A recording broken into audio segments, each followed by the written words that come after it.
Hey friends, this is Angela from We Are Family Homeschoolers, and today I wanted to show you the complete curriculum setup we have for our 7th grade 12-year-old daughter for the year 2020-2021. I'll give you a quick look at what's on the table.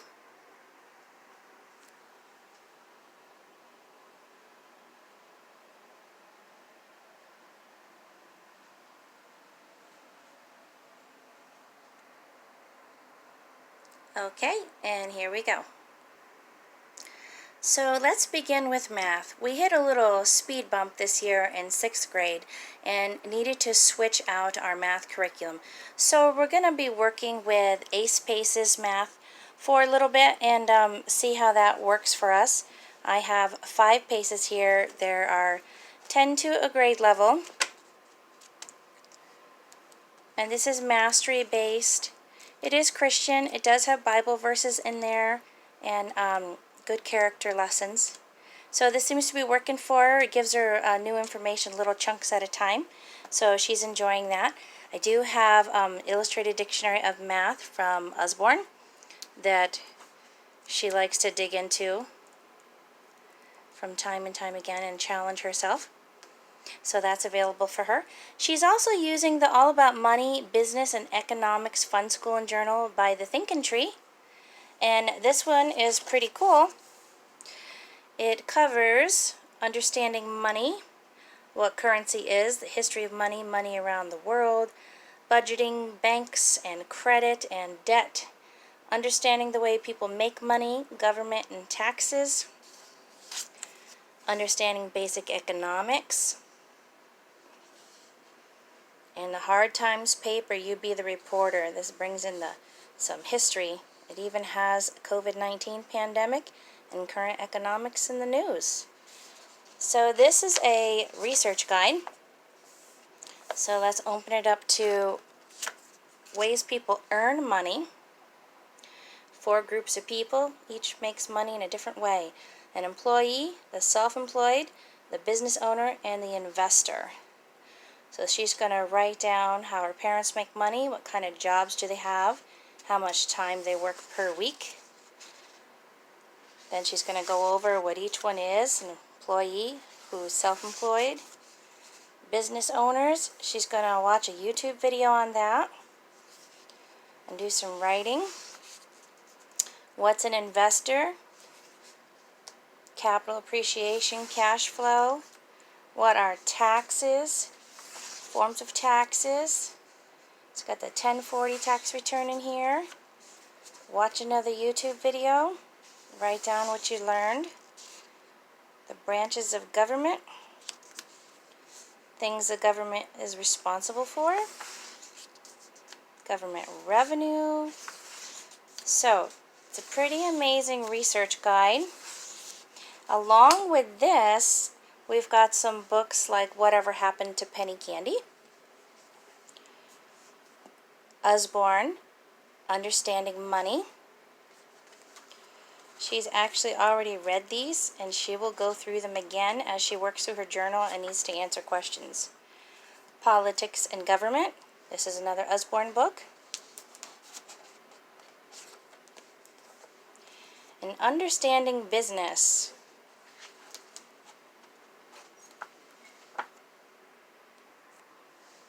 Okay, moving on to language arts. We're still working on cursive, and we're using Handwriting, A Reason for Handwriting, F, which is the last book in the series. It's pretty simple. I love the script here. So it breaks it down into a week's worth of lessons, half a page. It's going to give you words to study and practice from a Bible verse that you would get to on day 4. And then on day 5 of the week, there are sheets in the back of the book, border sheets, that you can write your verse down on and color it and hang it on your wall or send it off to grandma or a friend or someone that needs it. Or if your child's not into coloring, you can skip that. So that'll be her last cursive book of her school career. She's working on language lessons for Live in Education 5. This is a Christian book, and we do love it, but she is a total book geek, And I'm thinking after she's finished with this book, we're going to need to do a language arts curriculum that is heavy into literature because she just needs more out of it. So here's a scope and sequence real quick. She's 10 weeks in, so it includes all the grammar, and story writing, and book reports, map skills, spelling, and I'll show you what a week looks like. In the beginning of the week, there's usually a little story to follow, or this is a poem, sometimes it's a song, sometimes it's a painting and a picture study. So this is My Country, 'Tis of Thee, and we read it and we talk about it and make sure she understands it. And then it talks about poem patterns. It gets into grammar. The lessons are about 2 pages per day. This one, she has to read a Bible story, copy down a verse, try to copy the picture as best as she can, or a certain part of the picture. This works on her attention to detail, and copy the citation. Now, spelling is done on the last day of the week. They do things differently, so here they're doing the I before E except after C rule. And this is the last day. This is word art. And when you start the next week, you do whatever it is you want to do to practice those spelling words. So, by day 4 of the next week, I usually write a reminder up here on the Bible story page that we need to do a spelling test, because on day 5 of the next week is a whole new set of words. Now, this child happens to be a really good speller, so I don't make her practice her spelling words. We just test out of them at the end of the week. But if you have a child that struggles, there are lots of tips in the back of the book that help you with spelling. So here are the spelling lists, and I just go through and check off the words that she's gotten right, and I give her a grade. There's usually a blank lesson every so often, and I'll write down the words that she needs help on, and she'll review those real quickly. There's all kinds of teacher helps in the back of this book. Grammar rules and charts. There's even answers in the back here, which I'm not sure she even knows those are there, but she doesn't really struggle with language arts, so she's pretty independent with that.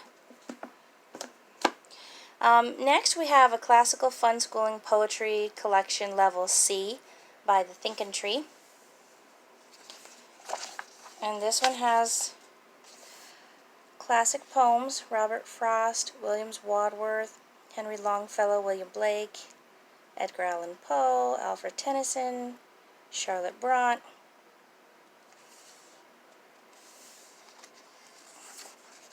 And this will just be done maybe once a week. So you'll study the poem and read it a few times, and I'll probably help her with some of those new words that she's not used to. Over here, you're going to learn more about the author, so you're going to be doing some research on the internet and write down some of his other works, draw a picture, do a quote, copy your favorite part of the poem you just read, copy down another poem by this author, write a poem on separate paper, and then write it right here. So this is creating your own poem. And then moving on to a new poem. So it kind of repeats a pattern. This does not have to be done in one day. You could spend a whole week on this. You could do a page each time you come to it. You could just do this a couple times a month. So that's language arts. Like I said, she's an avid reader. She reads 1 or 2 chapter books a week. She's going to be going through the Christie series this year by Catherine Marshall. Books like Understood Betsy, because this takes place in Vermont where we live. Adam and His Kin. And she's going to start reading through Little House on the Prairie books, because she has read everything else I have in the house. And so that's that. I guess we're going to be checking out the library soon. For history, she's working on The World's Story 2, The Middle Ages, The Fall of Rome Through the Renaissance. This is by Angela Odell and put out by Masterbooks. It is written to the child in a very conversational fashion, very easy to understand. Lots of pictures. Narration breaks. Go talk to your parent or a sibling about what you just read. And I always give her the option to add some videos or go on YouTube and get some visuals, maybe explore some chapels or castles. Or recently she's been watching Horrible Histories with her younger sister, so it's kind of a funny way to remember important events.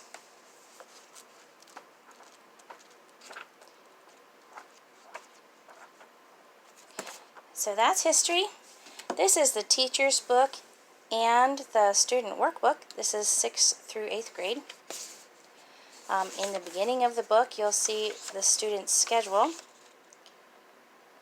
So everything's marked out for them, what to read, when to do a worksheet, when to take a quiz. There's timeline practice in here. There's writing activities. There's research questions, short answer, drawing, digging deeper, if you wanted to check out more books or research more topics. And that's how that goes. In the back of this book is the teacher key. So, moving on to science. For science, she's doing General Science 1, Survey of the Earth and Sky, for grades 7th through 12th, and this is put out by Masterbooks as well. I've already done a video review on this, so be sure to go check that out. She'll be studying the ocean, astronomy, weather, and minerals. This again is the teacher's guide in the back. There are the answers. In the middle are the worksheets for the kids, which you can pull out if you want to. They're divided by book, so she can pick any book she wants. She doesn't have to do them in order. And there's the student schedule in the front of the book so she can keep on track. Minerals, astronomy, ocean, and the weather. Also a science book, but we're going to be using it for health this year, is Every Herb Bearing Seed, written by Dr. Sandy Queen, and she is a naturopathic doctor and a cancer survivor. So we're only going to be working through half of this book this year, but what that half of the book is going to cover is naturopathic medicine, homeostasis, the body systems, your diet, biological germs versus terrain theory, artificial ingredients, mineral imbalances, vitamins, fermented foods, detoxification, organic foods versus GMOs, pesticides, and herbal medicine. And that's only half of the book. So how it starts out is you get a story on day 1. Now there's a teenager who's going to work, I believe, with a naturopathic doctor, and you also study chiropractic care, and the very first lesson is all about chiropractic care. So it's a very living approach, very real life conversations. And then you do one worksheet per day of the week. And it's all research. There are no answers in this book. It gives you your topics, and you need to go find the answers.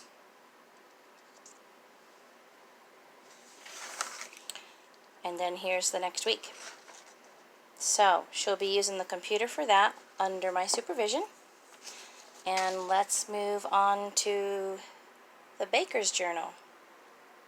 For fun, this year she wanted to check out the Baker's Funschooling Journal by The Thinking Tree. And she's already started this book.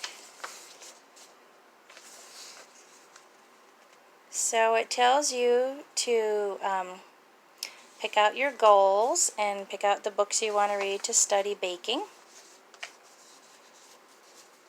It has baking challenges in here. Journal and draw about how your recipe came out and how would you rate it. Reading time, write something or draw something from your books. Screen time, watch a baking show. This is great for YouTube. Math practice. Here you could do measurements and conversions, like what happens if you need to triple a recipe or reduce a recipe. Design something beautiful you want to bake. Look at photos in your cookbooks or online for ideas.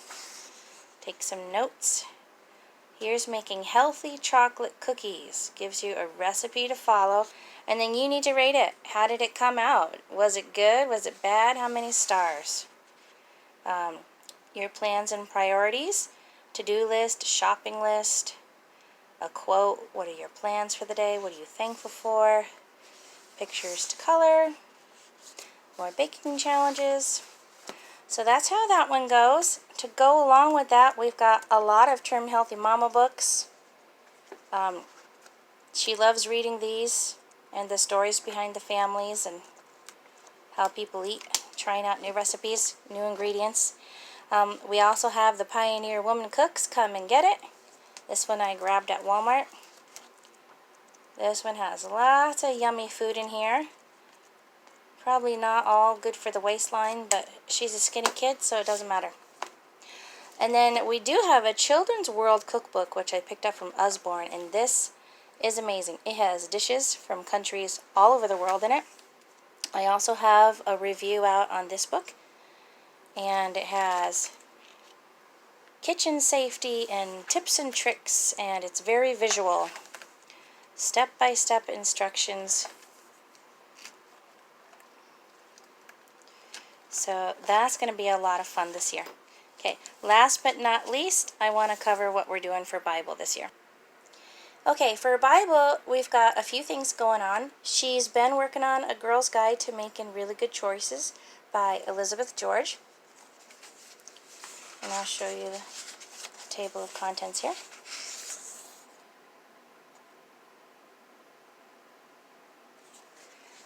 And they're quick little reads. It's like a little devotional. You read a little, you answer some questions, maybe look up some verses. Then, as a family, we're doing Answers for Teens, books 1 and 2. And I'll show you those contents there.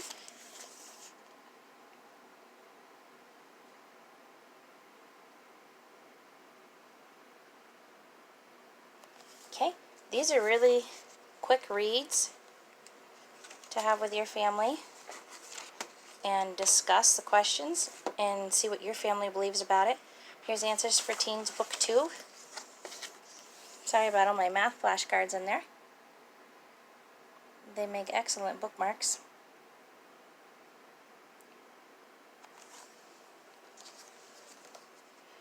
And these I bought from Masterbooks.com. Just a couple page read, and then lots of discussion time with your family. Okay.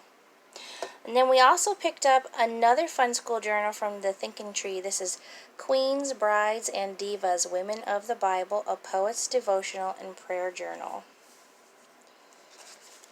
So this one's pretty simple. It'll give you a figure. So this one's the mother of Moses. And here's a poem all about the mother of Moses and what she had to do. There's a coloring page. And there's a section on prayer, a Bible verse, and then what can we learn from the mother of Moses. So here's personal application. And another coloring page, and then just what's on your mind. And then on to the next one. Here is Delilah, and a poem, and coloring, and prayer time, and a Bible verse. What can you learn from Delilah's story? It doesn't make you look up their stories, but if you don't know them, you absolutely can. She's pretty familiar with her Bible stories, so she's going to go off of memory here. And then another whatever you want to talk about page. This one is Ruth. So this one will be a once in a while. I let her pick and choose which one she wants to do and which days. Alright, so for physical education, she's keeping an exercise log, and for fine arts this year, she's learning to play the piano. So, thank you for watching this video. Please like and subscribe.